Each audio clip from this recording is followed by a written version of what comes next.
Now I want you to feel the difference when I put my body behind the kick. When I count to 3, exhale. Strong. I'll be kicking you.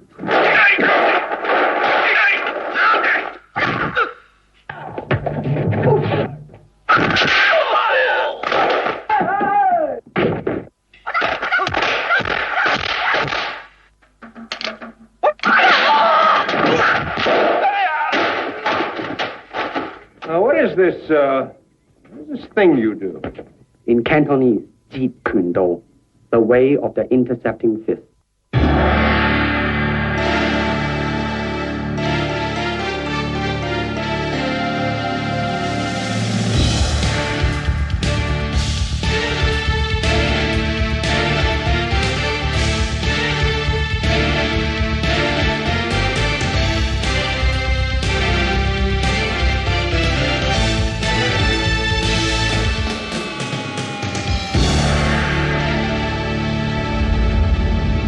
Bruce Lee est né à San Francisco le 27 novembre 1940, l'année du dragon. La combinaison de son héritage asiatique et l'influence de l'Occident le marquerait durant sa vie entière, entraînant une révolution aussi bien dans les arts martiaux que dans le tournage des films d'action. Les origines du Kung-Fu remontent au 7e siècle au temple de Shaolin. Depuis lors, il s'est transformé en plusieurs disciplines des arts martiaux, gouvernées par des clans, des familles et des traditions ancestrales. Dans les années 50, Hong Kong était le creuset de toutes les disciplines du Kung-Fu. Et beaucoup de Chinois du continent vinrent se réfugier à Hong Kong pour échapper à la guerre, aux famines, aux inondations et aux contraintes du communisme. Ce fut là que le jeune Bruce Lee conçut son amour pour les arts martiaux, mais là aussi où il découvrit les préjugés raciaux en s'apercevant que les maîtres de Kung-Fu le refusaient comme élève parce qu'il n'était pas chinois de pure souche. Ce qu'a fait Bruce, m'a-t-il dit, puisqu'il ne pouvait jamais s'entraîner avec le meilleur instructeur, parce qu'à cette époque, les maîtres de Kung-Fu refusaient de partager leurs connaissances avec quelqu'un d'une autre discipline. Alors ce qu'il a fait, c'était d'aller voir le 3e ou 4e dauphin du maître et lui proposer de lui enseigner le Wing Chun, en échange de ses connaissances en menthe religieuse, la menthe religieuse du Nord. C'est ce qu'il a fait parce que le grand maître ne voulait pas de lui. C'est en étudiant diverses disciplines des arts martiaux que Bruce Lee se rendit compte que chacune avait quelque chose à offrir, mais qu'aucun système n'avait réponse à tout. Il s'est encore plus éloigné des traditions en allant apprendre la boxe occidentale au collège La Salle et en faisant de l'escrime avec son frère Peter, qui était un champion du Commonwealth. Avec cet amalgame de connaissances en arts martiaux, il est reparti pour les États-Unis en 1958. Il a atterri à San Francisco où il est né et grâce à Ruby Cho, qu'il avait sponsorisé, il est monté ici. Et moi j'ai fait sa connaissance grâce à de vieux amis qui s'étaient entraînés avec Bruce.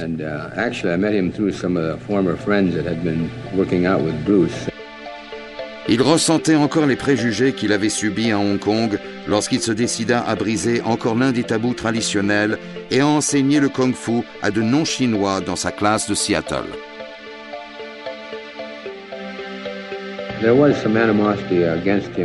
Il y avait un certain ressentiment à son égard, parce qu'il allait enseigner à des étrangers, et on croyait qu'enseigner aux étrangers, c'était révéler des secrets à des gens qui étaient plus grands que nous, et ils allaient s'en servir contre nous. Now, relate to me. Move.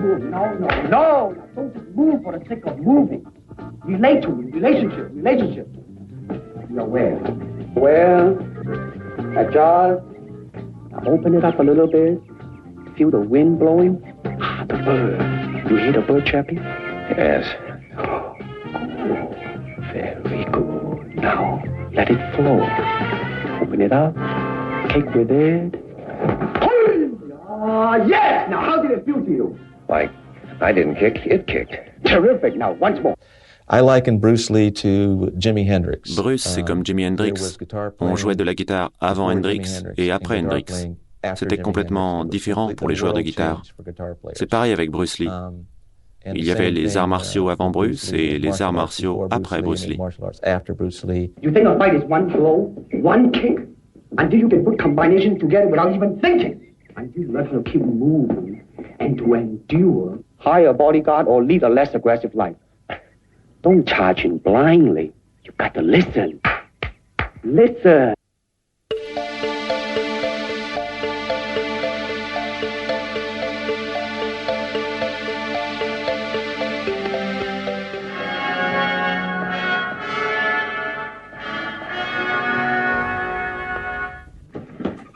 Bruce allait patienter jusqu'en 1964 pour son succès cinématographique. En attendant, il a écrit des articles pour le magazine Black Belt. Le propriétaire du magazine l'avait vu lors d'un tournoi, et il a tout de suite décelé son talent. Ils se sont liés, et il aimait les idées de Bruce, sa démarche avec les arts martiaux, qu'il rejette tout ce qui ne marchait pas pour l'autodéfense, et l'autodéfense dans la rue, etc. Bruce semblait avoir découvert un nouvel aspect des arts martiaux. Bruce seemed to really have zeroed in on this to bring something new to the martial arts. Un jour, au début du printemps, Bruce m'a dit qu'il avait reçu un coup de fil de la Fox, qu'on voulait qu'il vienne pour un casting pour jouer le personnage de Kato. Il m'a dit « Qu'est-ce que t'en penses ?» Je lui ai dit « Bon sang, voyons, il faut y aller. » Alors il y est allé et on connaît la suite. Le Frelon Vert n'a duré qu'une saison, mais il eut d'autres rôles. Et Lee était convaincu que les arts martiaux le mèneraient encore plus loin. On lui a proposé d'ouvrir des écoles Kato à travers les États-Unis et il a dit non, qu'il ne pensait pas que ce serait efficace. Il a dit « Je peux exposer mes idées, ma philosophie à travers les films ». Il croyait que le cinéma était le meilleur moyen pour enseigner le public. Avec sa vidéo personnelle, Lee a filmé la chorégraphie des scènes de combat pour améliorer sa technique cinématographique. Cet extrait nous le montre s'entraînant avec son élève et ami James Coburn.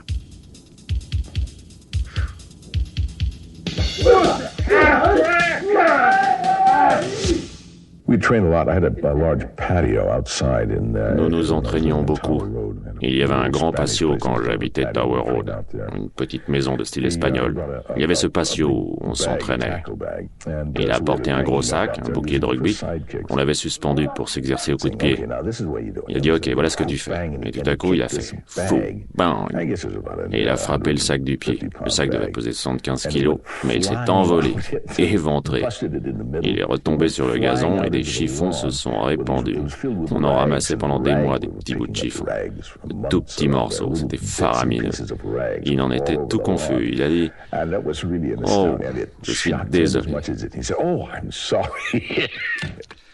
Lee a aussi collaboré au scénario avec le scénariste oscarisé Sterling Siliphant pour le deuxième épisode de Long Street. L'épisode est remarquable car Lee y explique sa discipline, le Jeet Kune Do. What is this thing you do? In Cantonese, Jeet Kune Do, the way of the intercepting fist. Intercepting fist, huh? Or foot. Come on, touch me. Any way you can.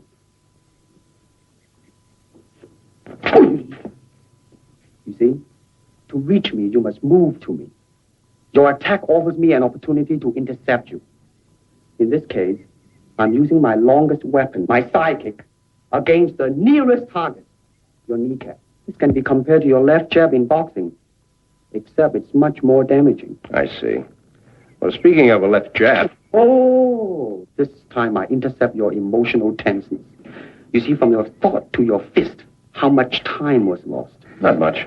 In terms of film, pour la caméra, la distance compte pour un coup de poing. Si on en est loin, ça va. Mais parfois, elle est très proche. Je me souviens du caméraman qui a dit « Oh là les gars, ça aurait l'air formidable à la caméra, mais si on se rapproche, il faut tout ralentir, sinon ça ne marchera pas, personne ne verra rien. »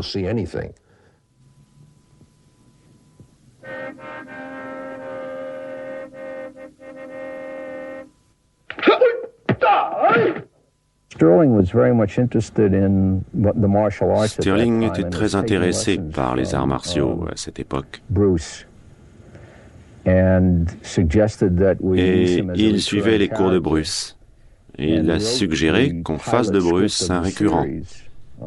Et il a écrit le pilote qui suivait le film de près, en établissant les rapports entre Franciscus et Bruce. And set up the situation and the relationship between the Franciscus character and Bruce. Where am I?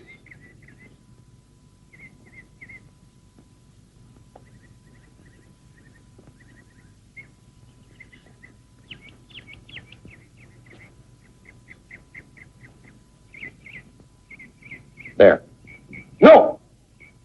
Your thoughts are wrong. Look, I'm trying to learn how to fight, not how to think. May it be well with you, Mike.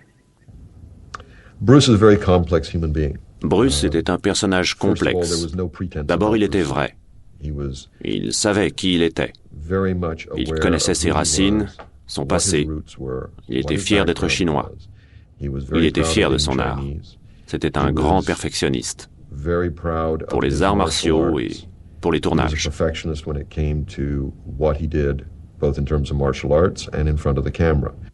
If you try to remember, you will lose. Empty your mind. Be formless, shapeless, like water. Now you put water into a cup, it becomes the cup. Put it into a teapot, it becomes the teapot. Now water can flow or creep or drip or crash. Be water, my friend. Malgré son excellente prestation dans Long Street, l'attitude raciale à Hollywood lui interdit le rôle principal dans la série Kung Fu. Après la mort de Bruce, je suis rentré aux États-Unis et j'ai interviewé Stirling Silliphant, qui avait également créé les rues de San Francisco. Et il m'a confirmé que la chaîne ne l'avait pas autorisé à augmenter l'importance du rôle de Bruce. Déçu, il rentra en Asie où son destin l'attendait dans le petit village thaïlandais où il tourna The Big Boss. Malheureusement, au contraire des autres arts, le cinéma est un étrange mariage entre l'art et les affaires. I don't believe in system, Mr. Longstreet, nor in method. And without system, without method, what's to teach? But you had to learn. You weren't born knowing how to take apart three men in a matter of seconds. True, but I found the cause of my ignorance. Well, help me find mine. Dans Long Street, Lee jouait le rôle d'un instructeur des arts martiaux qui était d'un grand calme intérieur. C'était absolument le contraire des rôles qu'il allait interpréter lorsqu'il est revenu à Hong Kong en 1971. J'aimais son attitude. S'il se heurtait à un mur en briques, il changeait de direction pour le contourner. Raymond Chow l'a vu à la télé lorsqu'il est arrivé à Hong Kong. Il y avait un Japonais qui faisait une lutte à la jarretière contre 3 ou 4 types. Bruce était là et on lui a dit « Vous êtes très fort. Essayez de le déplacer. » Et Bruce a dit « Ce n'est pas ce que je fais, mais je peux le mettre KO. » Le Japonais a fait « Oh, oh, oh. » Et Bruce l'a assommé. Raymond Chow a vu la scène et il a appelé Bruce et c'est comme ça qu'ils se sont connus. Cette rencontre a permis à Lee de signer avec une production de Hong Kong, la Golden Harvest, et de tourner pour elle son premier film, Le Big Boss. On n'avait jamais vu Bruce Lee comme il était dans Le Big Boss. Sa maîtrise absolue des arts martiaux a éclaté sur l'écran avec une sauvagerie que le public n'avait jamais imaginée. Ce film lui posa plusieurs problèmes. Il fit la chorégraphie de toutes les scènes de combat. Et sa contribution au film dépassait de loin le travail habituel d'un acteur. Tony Lo Wing a joué un rôle important dans le Big Boss. Il se souvient qu'un des combattants thaï a lancé un challenge à Bruce Lee.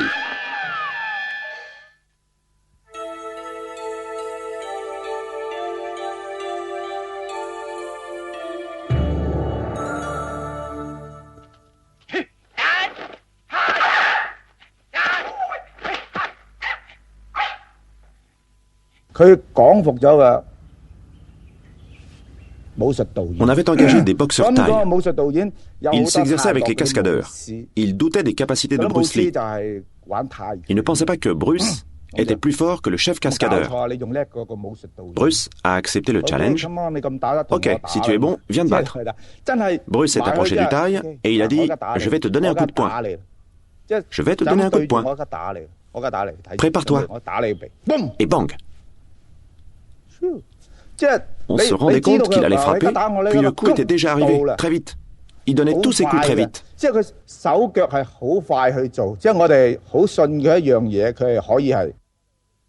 Lee est rentré aux États-Unis pour tourner dans 3 autres épisodes de Long Street.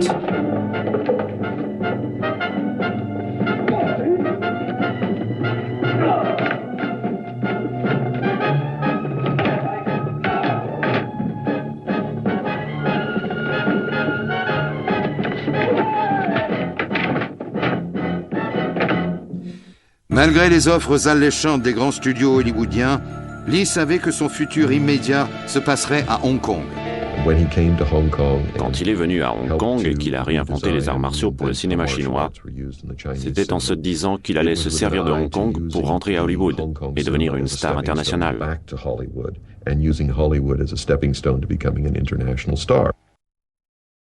Le film suivant de Lee dépassa tous les records du box-office asiatique. Il était enfin une star. Il commença aussitôt une nouvelle production. Way of the Dragon a été le premier film de Hong Kong à se tourner en Europe.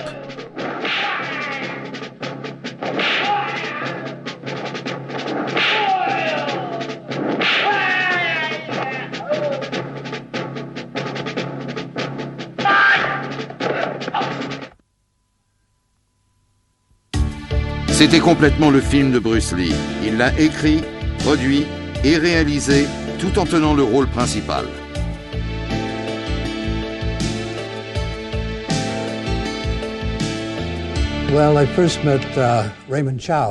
J'ai rencontré Raymond Chow, je le connaissais déjà, et il m'a demandé si je voulais faire un film avec Bruce Lee. Je n'en avais jamais entendu parler, mais je lui ai dit pourquoi pas. Il a dit on passera te prendre demain à 8 heures. Nous sommes arrivés au studio et le premier plan était dans la boîte au bout de 10 minutes. C'était du très rapide. Il m'a beaucoup impressionné. 2 fois particulièrement. D'abord, il s'est laissé tomber sur un doigt et a commencé à faire des pompes, comme ça. Il adorait épater la galerie. Il était bon et il le savait. Ensuite, c'est quand il a brisé une ampoule à 2 mètres de hauteur sans prendre son élan.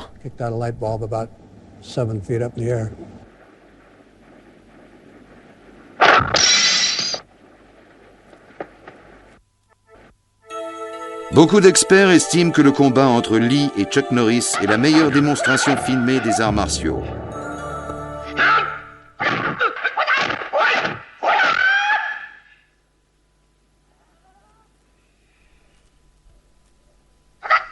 Way of the Dragon est le film qui a le mieux marché dans l'histoire du cinéma de Hong Kong. Bruce se concentra sur un nouveau projet. The Game of Death, le jeu de la mort. Mais le tournage en a été interrompu quand on lui a offert le premier rôle dans la première coproduction Hong Kong-Hollywood, Enter the Dragon. Enter the Dragon a été tourné près de la baie de Tai Tim. Le film a fait de Bruce la première star internationale chinoise et a établi un nouveau genre de cinéma, celui des arts martiaux.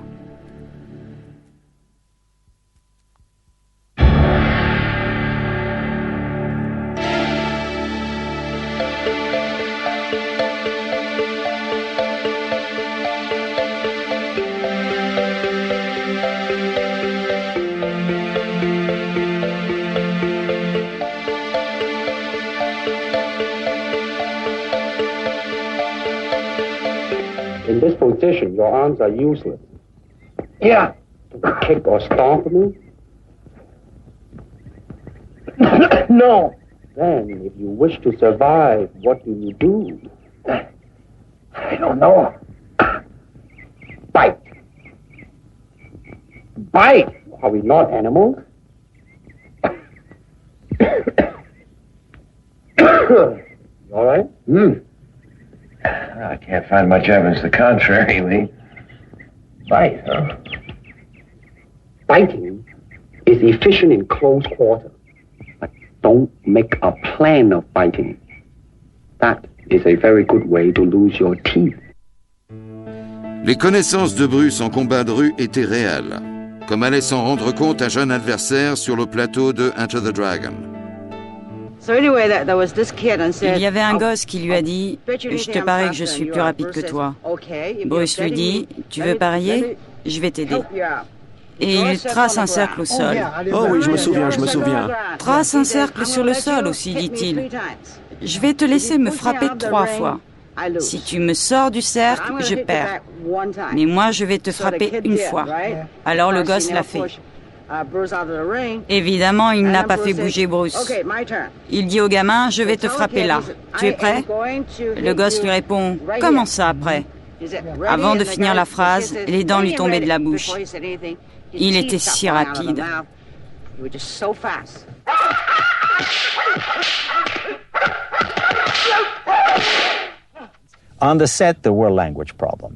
Sur le plateau, il y avait des problèmes de langue. Il y avait une demi-douzaine de gens qui parlaient l'anglais, les autres le cantonais. Donc, tout prenait du temps à cause des traductions, souvent erronées. On a construit des décors qui ne ressemblaient en rien à ce qui était prévu. Ça a continué, c'était long. J'en avais assez de tous ces combats et des arts martiaux, surtout après la dernière scène qui avait pris 8 jours à tourner. Je me suis dit, je ne veux plus jamais faire des scènes d'arts martiaux de ma vie. Cet extrait est le témoignage filmé du tournage de Enter the Dragon.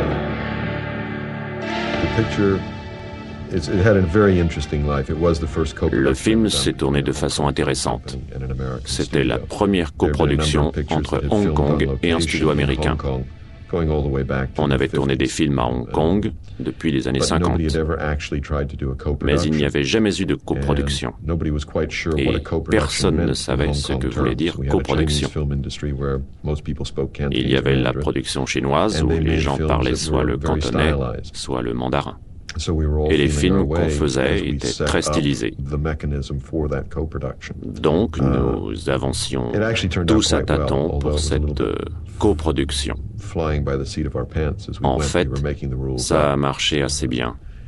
Un peu à la « va comme je te pousse ». La pré-production a commencé en octobre, le tournage en janvier et le film est sorti en août. 10 mois pour faire le tout.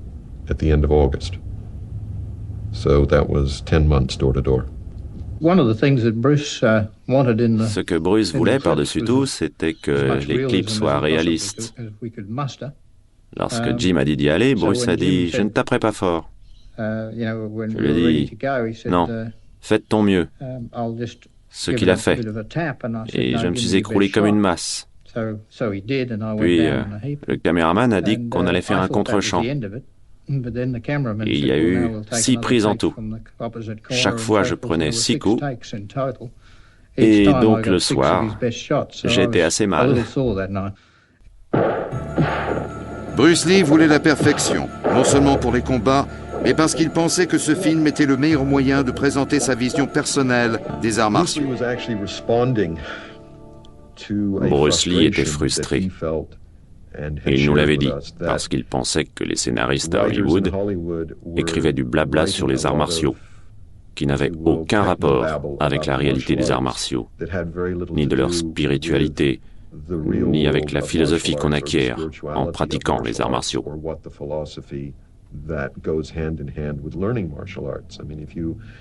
Si on passe un peu de temps avec un pratiquant sérieux, on se rend compte qu'on passe autant de temps à se soigner et à s'entretenir et à penser à son corps et à la place qu'on occupe dans l'univers qu'à taper sur des sacs ou à casser des briques. Bruce croyait qu'avec Enter the Dragon, nous pourrions exposer son talent personnel et aussi essayer d'instruire le public quant à la réalité des arts martiaux. Donc il nous a demandé, au moins pour les scènes où on parlait des arts martiaux, de mettre les choses dans le bon contexte. Quand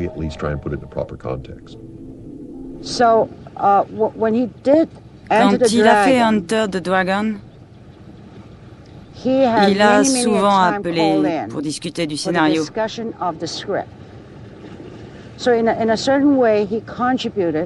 Donc, d'une certaine façon, il a autant contribué que tous ceux qui étaient concernés, parce qu'il était...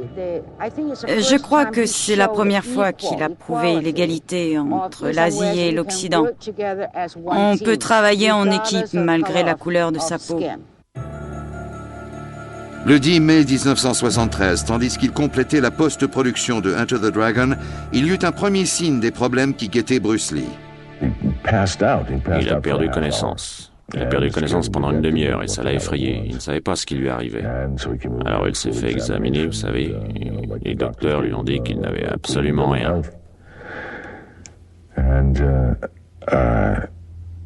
Alors il était très content.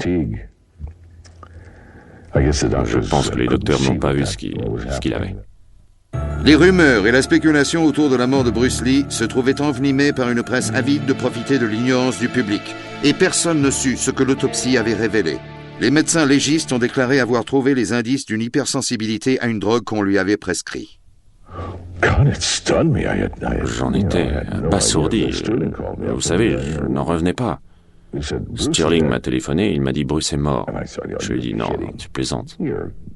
Tu plaisantes. Non, il est mort de quelque chose. » Et j'y ai réfléchi, et il avait eu ce truc, et il s'est évanoui.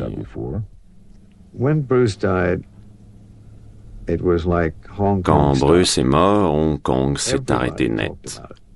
Tout le monde en parlait. Tout le monde. On ne pouvait aller nulle part sans... Si on disait son nom, les gens baissaient les yeux. Et ils étaient si tristes, tous ces gens. J'étais là quelques jours après sa mort. Je suis allé au service funéraire, puis je suis reparti. Beaucoup de gens ne voulaient pas y croire. Ils pensaient que c'était un coup de pub, parce qu'on se demandait comment un homme de cette stature physique pouvait-il mourir. Vous savez, il n'avait que 32 ans, il était au top de sa forme et l'un des hommes les plus sains que j'ai connus. C'était presque incroyable, je dirais que ce mot convient, qu'il soit mort. Personne ne voulait comprendre qu'il ne serait plus là. Enter the Dragon est sorti à peine 2 mois après la mort de Bruce Lee. Le film a dépassé tous les pronostics du box-office et a rapporté plus de 200 millions de dollars. Mais il y avait encore un témoignage du génie de Bruce Lee dans les arts martiaux. Son œuvre interrompue, The Game of Death, le jeu de la mort.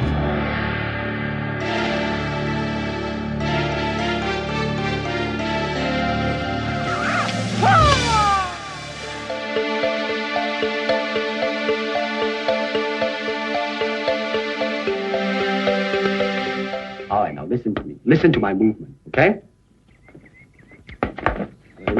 Keep moving, wait, and go.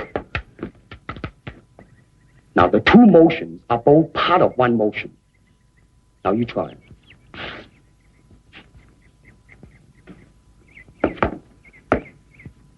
Faster. A little bit smoother. Well, your head and body are still not one. Well, when will they get together? Once more! À partir de 1972, la vie de Bruce Lee, l'instructeur d'arts martiaux à Los Angeles, avait radicalement changé. Dan Inosanto s'en est rendu compte lorsqu'il est arrivé à Hong Kong pour tourner avec Lee dans Game of Death. Quand je suis venu le voir lors du tournage de Game of Death, il a dit qu'à cause de sa célébrité, et je dois dire que je ne l'avais jamais vu entouré de 20, 30, peut-être 50 personnes, il n'était jamais seul, ce qu'il n'aimait pas. Mais je crois qu'il aimait bien la célébrité.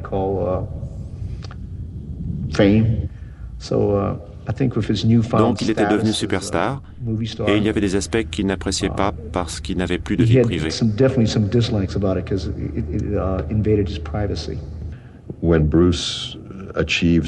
Quand Bruce a réussi à Hong Kong, on s'est arrêté de faire des films avec les sabres. On ne voulait faire que des films sur les arts martiaux. En fait, il y en avait beaucoup qui l'imitaient. Tout le monde voulait faire du Bruce Lee. Et si l'on considère le côté ésotérique du Jeet Kune Do, le Wu Wei Yo Wei, le style sans style qui personnifiait la philosophie de Bruce, qui consistait à piocher dans tous les styles des arts martiaux et tous les styles de combat, il a essayé d'employer ça et de l'appliquer à chaque film, à chaque combat. Il a beaucoup écrit sur les arts martiaux et il a développé son propre style qui est très minimaliste. Ce n'était pas un style d'arts martiaux démonstratif.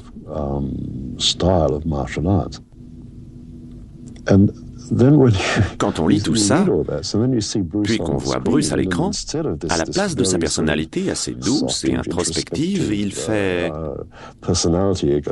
paf! Vous savez, ce qu'il faisait à l'écran n'avait aucun rapport avec ce qu'il enseignait ou qu'il étudiait.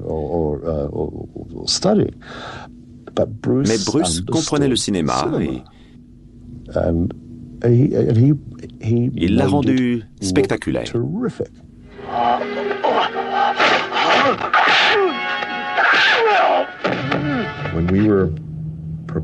Quand nous préparions Game of Death, nous avons commencé... C'était un film à la Hong Kong, donc il n'y avait pas de scénario. Nous avions un concept et nous allions filmer une série de combats avec les meilleurs artistes martiaux du monde. Bruce se battrait avec tous, les uns après les autres. Toujours est-il qu'en arrivant au sommet d'une tour mythique, il aurait démontré que le meilleur style était d'avoir un style flexible.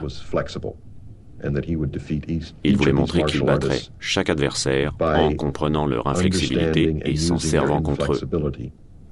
Ça nous semblait formidable. It sounded great, except that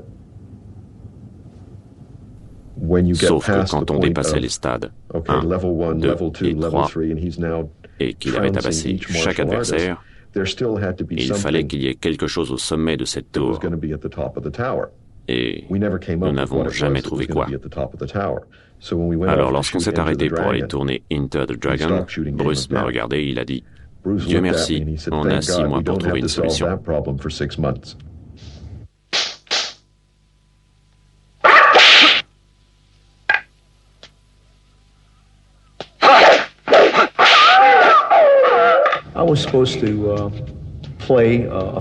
Je devais jouer un Philippin du sud des Philippines.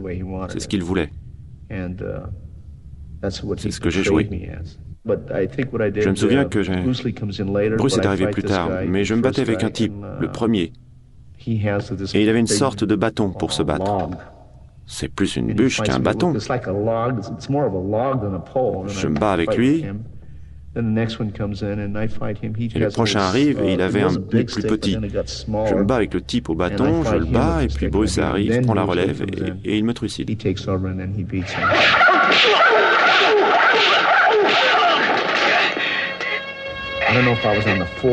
Je ne sais pas si je me trouvais au 4e ou au 3e étage.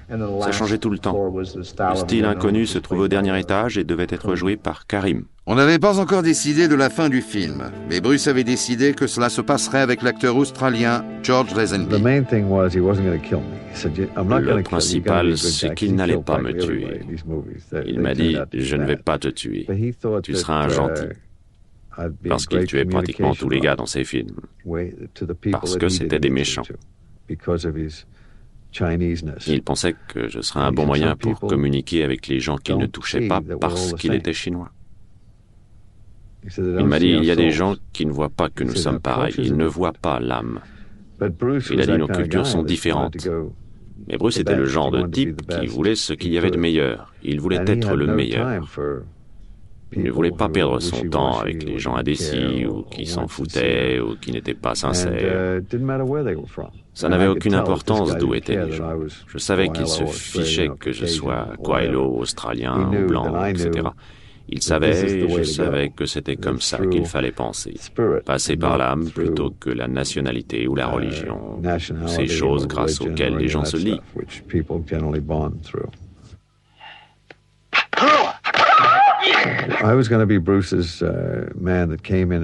J'allais jouer le personnage qui arrivait pour le sauver à la fin, qui le faisait sortir de cette maison, une sorte de pyramide avec un dernier étage, et c'est là que je devais apparaître pour la première fois. J'étais une sorte de mentor. Lui, il était très physique, mais j'étais plus sage. Puis j'allais disparaître pour le retrouver dans un autre film et nous allions...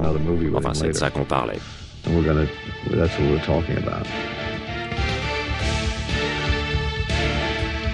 Peu importe ce que The Game of Death ou Le Jeu de la Mort serait devenu. Il est de fait la dernière œuvre du plus grand des artistes martiaux que le monde ait connu.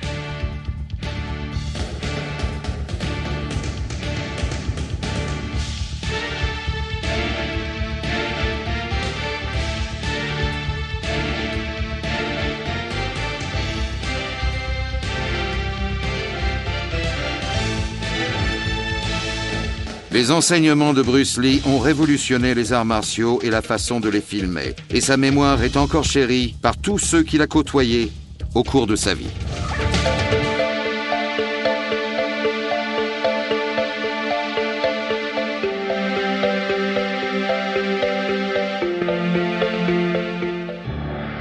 Pour la plupart des gens, le nom Bruce Lee leur rappelle le cinéma. Et pour la communauté des artistes martiaux, il est celui qui a révolutionné l'art du combat. De son vivant, Bruce n'a autorisé que 3 personnes à enseigner sa technique, Taki Kimura, James Lee et Dan Inosanto. Lorsqu'il était en vie, nous n'étions que 3 à avoir son autorisation à enseigner. Taki Kimura et James Lee, qui n'est plus là, et moi-même. Taki Kimura a enseigné dans l'école de Bruce Lee à Seattle. Bruce le considérait comme le premier instructeur de Zhong Fang Gong Fu. Aujourd'hui, il y travaille encore. Il est aussi le gardien de la tombe de Bruce Lee au cimetière de Lakeview. Nous sommes à Capitol Hill, au cimetière de Lakeview, qui est probablement le plus vieux cimetière de Seattle. Lorsque Bruce est mort, Linda l'a fait rapatrier pour qu'il soit enterré à Seattle, qui était sa ville préférée. Elle a regardé d'abord en bas de l'autre côté où sont enterrés la plupart des Chinois. Mais elle a continué à chercher et elle est montée jusqu'ici. Elle a trouvé qu'il y avait une belle vue sur l'université de Washington où il avait fait ses études et sur le lac Washington. Elle trouvait que c'était là qu'il devait être, ainsi que Brandon par la suite, qui est à côté de son père.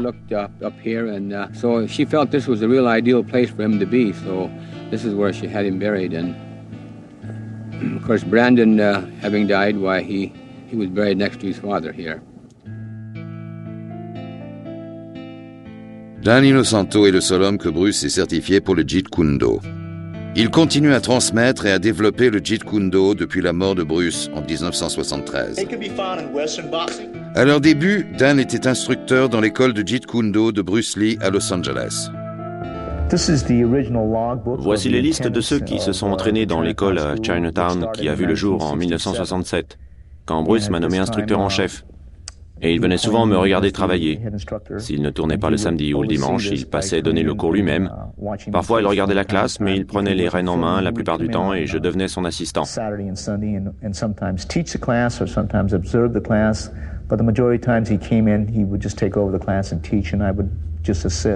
Plusieurs élèves des premiers jours ont été choisis par Dan Inosanto pour enseigner.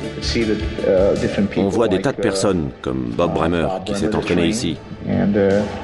Larry Hartzell, à la même époque. Puis ici, il y a Bob Bremer et Ted Wong. Ils se sont tous entraînés ici.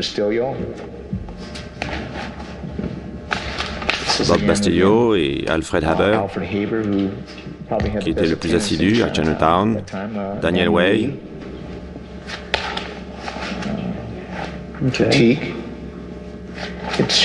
il y avait tous ces gens. Dan continue à enseigner à Los Angeles. L'académie est un lieu de rencontre et de travail pour des artistes martiaux venus du monde entier. Mais l'académie n'est pas seulement un lieu d'apprentissage. Elle contient plusieurs des bannières originales et l'équipement d'entraînement des écoles d'arts martiaux de Bruce Lee. Voici le sac lourd du Sifu Bruce, dont il se servait dans les années 60. Il tient le coup. Il est grand. Je crois qu'il pèse dans les 100 kilos. À cette période, nous n'avions pas de protection. Alors Sifu Bruce nous a fait mettre des protections de footballeurs. Voici son bouclier pour le punching.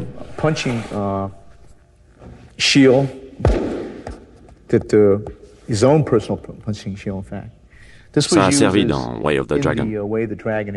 Il en avait un, moi j'en avais un, il avait l'autre. On peut le voir dans Way of the Dragon.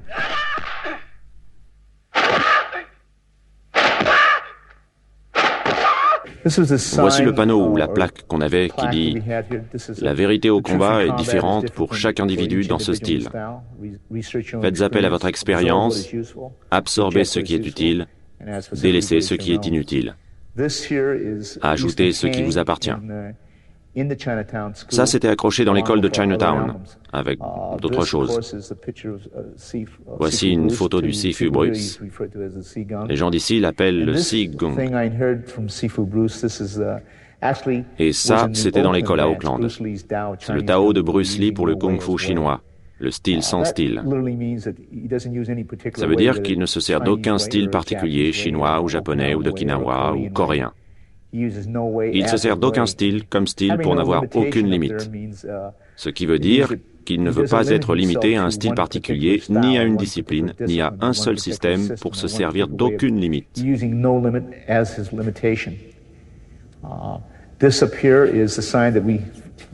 Là en haut, c'est le panneau qu'on a accroché quand on a ouvert au public en 1974. L'homme, la créature qui vit, l'individu qui crée est toujours plus important qu'un style ou qu'un système établi. C'est quelque chose qu'il a dit en 1968. Voici autre chose. Il a dit « Mes disciples du Jeet Kune Do, écoutez, tous les schémas fixes ne peuvent ni plier ni s'adapter. La vérité se trouve en dehors des schémas. » Il parlait d'entraînement, de style et de système. Cette dernière plaque est la plaque originale qu'il a fait faire pour l'école de Chinatown en 1967, quand nous avons ouvert. C'est elle là-haut. What kind of game are you playing, Mike? No game. It was a car horn. It was constant. See, when the sound diminished, I figured you were between me and the carriageway. When I got stronger, I figured you were leaving. Very good. I was surprised. Not enough. You were relating very well, Mike. But you lost your awareness for a split second. Listening? And thinking. Your instincts are right. Sound. Any sound is important. L'une des différences essentielles du Jeet Kune Do par rapport aux autres arts martiaux est le concept qui permet à l'individu de développer son art du combat intuitivement, à l'inverse des arts martiaux classiques qui n'enseignent qu'une technique établie. Si je me souviens bien, ça a commencé comme un style. Mais après un mois et demi, il s'est rendu compte qu'un style le confinait. Il y avait des limites. Il s'est rendu compte qu'un combat se déroule selon certains principes qui sont suivis, donc certains concepts. Il a dit que le JKD est un concept et qu'il fallait continuellement rechercher. C'est un peu comme, moi j'appelle ça recherche et développement. Et qu'il fallait rechercher différentes façons de combattre, ce qu'il a fait de manière approfondie. Ce qui m'amuse, c'est que maintenant les gens veulent revenir à l'ancien style. Le JKD original auquel ils pensent et qu'ils appellent le Junfang Kung Fu et qui a certaines positions, certains pas, certains coups de pied, était la base de ce qu'il appelait le Jeet Kune Do. Comme il a dit, je n'ai pas inventé un nouveau style ou une méthode qui soit issue d'un style chinois, japonais, d'Okinawa ou coréen. Il a dit que c'était juste une façon d'en savoir plus sur la vie et le combat en général, parce que la vie est un combat. C'est ce qu'il disait. Kick me in the stomach as hard as you can. Wait a minute, I don't want to hurt you. I'm holding an air shield. Come on. Drive right through it, won't I? I'll risk it. Pour aller encore plus loin, Bruce aimait se servir de certains équipements, comme le bouclier d'air dont il se servait en privé et pour certains films.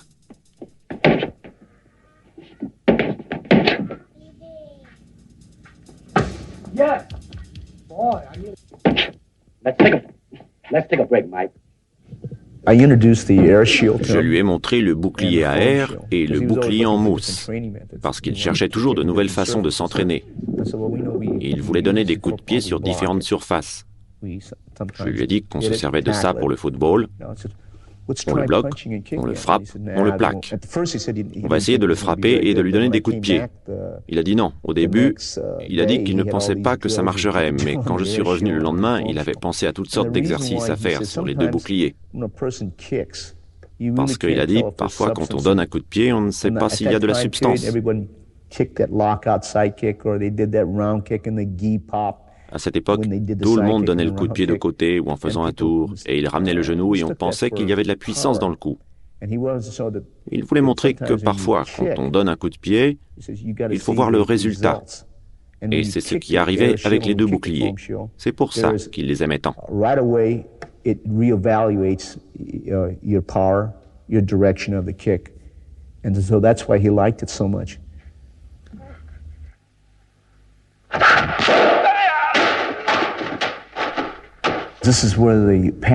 Il m'a emporté dans son sillage.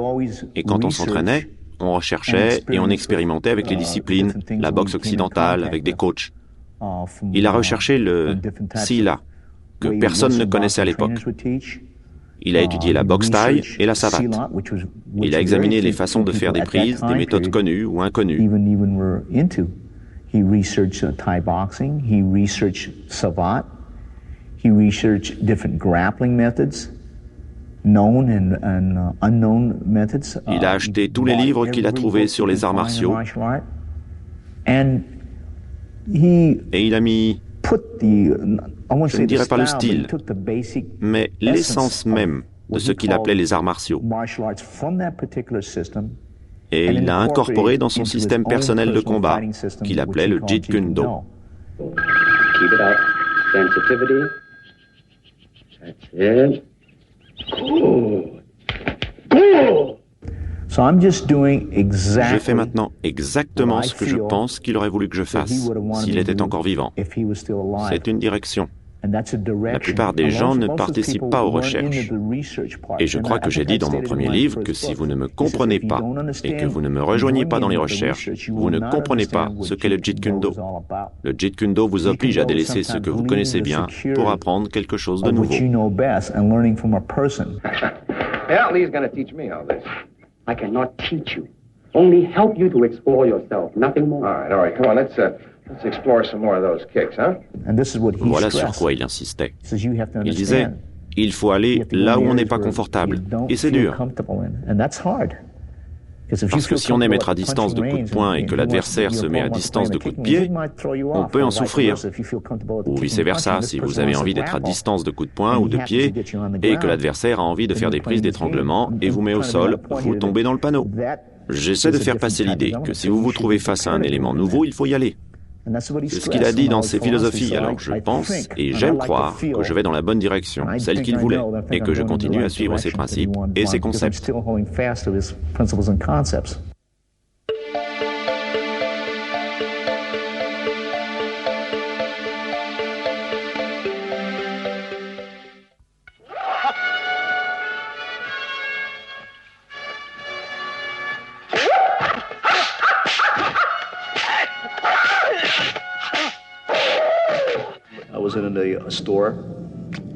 J'étais dans un magasin et je voulais acheter des haltères, environ 75 kilos. Et je n'avais pas assez d'argent. Je les ai regardés et Bruce a dit « Allons-y ». Et j'ai dit en passant « Dommage, ça m'aurait plu ». Et il m'a dit « Tu sais, je voulais acheter des haltères pour Brandon ». À cette époque, Brandon avait 5 ans et j'ai trouvé un peu bizarre qu'il veuille lui prendre ses haltères. Puis nous sommes repartis et il m'a déposé chez moi. Et il a dit « Je plaisantais, ils ne sont pas pour Brandon, ils sont pour toi. Tant que tu t'en sers, je serai heureux. » Et il m'a donné les haltères, ça m'a beaucoup touché. Il y avait un style de film qu'on ne connaissait pas en Amérique ou en Europe. Les films des arts martiaux. Et en se créant ce personnage, il est devenu le numéro 1, le plus apte à présenter les arts martiaux chinois au monde extérieur et les arts martiaux en général.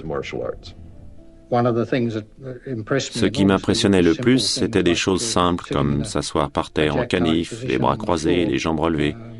Si on tient plus de 10 secondes, c'est déjà pas mal. Lui, il se tenait comme ça pendant une demi-heure en regardant la télé.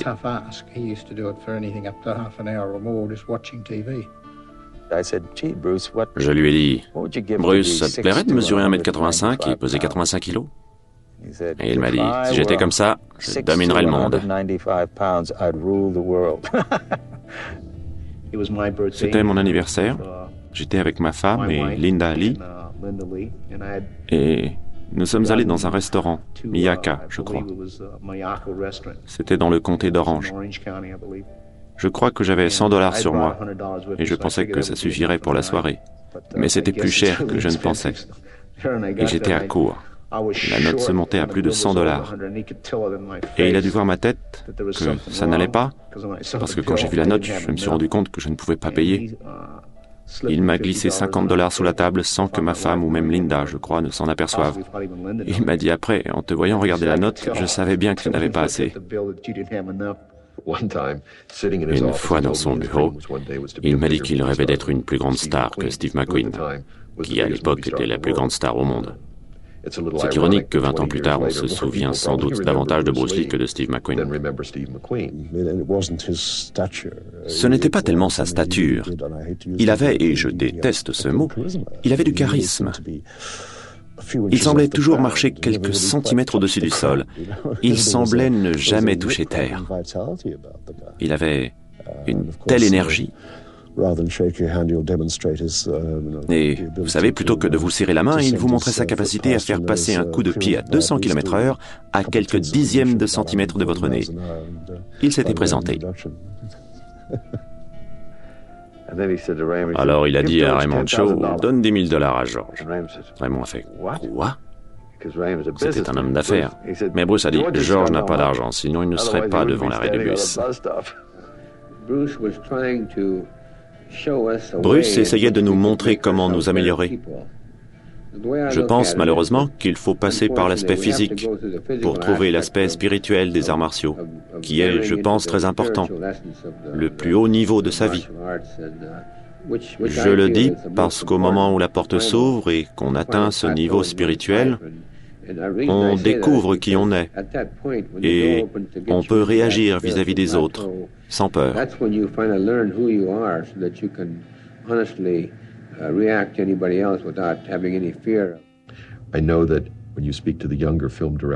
Lorsqu'on parle aux jeunes réalisateurs à Hong Kong aujourd'hui, on se rend compte qu'ils ont tous grandi en regardant les films de Bruce Lee.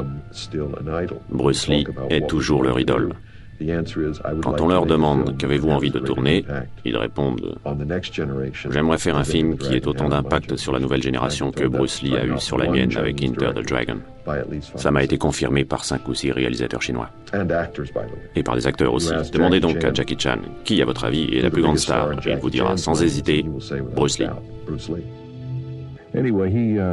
En tout cas, sa vie était complète, je pense. Je ne sais pas ce qu'il aurait pu faire de plus. Son influence existe toujours. Sa technique est sûre. Elle existe dans les films et dans ses livres. C'est pour sa mémoire, c'est pour cela que nous sommes là aujourd'hui. Toujours en train d'essayer de comprendre ce qui faisait de lui un grand homme, à cause sans doute de ce soi essentiel que Bruce arrivait à manifester. Vous savez, c'était un artiste, un véritable artiste. Like everyone else, you want to learn the way to win, but never to accept the way to lose. To accept defeat, to learn to die is to be liberated from it. So when tomorrow comes, you must free your ambitious mind and learn the art of dying.